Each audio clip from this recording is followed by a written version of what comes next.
ఈ పరలోకపు తండ్రి ఈ రోజు రాత్రి నీతో మాట్లాడుతున్నాడు. I am your father. నేనే నీ తండ్రిని. I'm there for you. నేను నీ కోసం ఉన్నాను. నువ్వంటే నాకు ఎంత ముద్దో తెలుసా. నిన్ను చూడకుండా ఒక్కరోజు కూడా ఉండలేను నేను.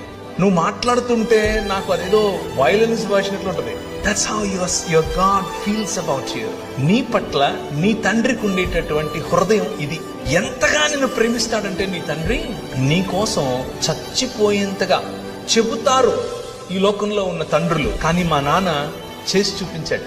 వచ్చి మనందరినీ మళ్ళీ ఒక్క కుటుంబంగా చేయటం కోసం తన శరీరాన్ని విరిచాడు. రూపాంతరము చెందించటం కోసం రూపురేఖలు లేకుండా పోయాడు. ఆయన తన శరీరాన్ని నాటాడు. ఒక విత్తనము వలె విరిగాడు.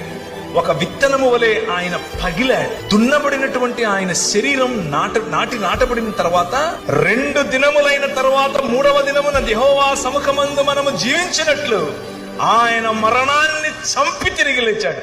That is your father.